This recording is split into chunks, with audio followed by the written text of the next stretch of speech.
Jasho langu riziki yangu. Naitwa Marco Cheng, niko na biashara ya kinyozi Busia. Tuliamua kukuja na modern kinyozi, tukue kwa the modern systems. Busia ni mji pia inaendelea, ina grow. Masaji kwa eneo ya Busia ni watu wachache sana wanafanya masaji. Hata pale tukiona mteja anafanyiwa masaji mzuri, ashafanyiwa facial care, so anapakwa rangi vizuri, anapakwa mafuta hizo. Tunaweza fanya masaji aina mbili. Kuna ile ya partial massage after kunyoa, alafu kuna ile full body massage yenye tunafanya. Na hapa naona wasichana ni wengi, labda siri ni nini? Wanaume huwezi nyolewa na tena mwanaume ndo tena kukande kichwa.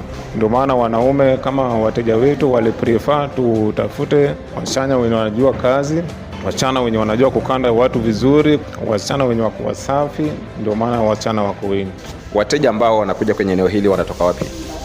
Busia ni cosmopolitan region, kwa hivyo wengine wanatoka Nairobi, kama wale wana travel msafara refu wakienda mji ya Uganda, na pia kuna wale Waganda wanakuja huku Kenya. Alafu na the locals pia tunajaribu kuwaongelesha wa upgrade watoke kwa zile vinyozi za kitambo. Bei ya huduma katika kazi hii ni pesa ngapi labda? For example, kunyoa tunanyoa na 200, kufanyiwa scrubbing, kusugua uso vizuri tunashugua na 200. Wafanyakazi wako unawalipa daily ama baada ya mwezi? Tunawalipa baada ya kazi ndio wapate kitu ya kuingia nayo kwa nyumba. Pia mahali tunafanyia kazi ni mahali ya kukodisha, kila mwezi tunalipa rent. Na pengine ungeweza kutoa wito gani kwa vijana ambao wako kule nyumbani na wanafikiria labda kitu ya kuweza kufanya?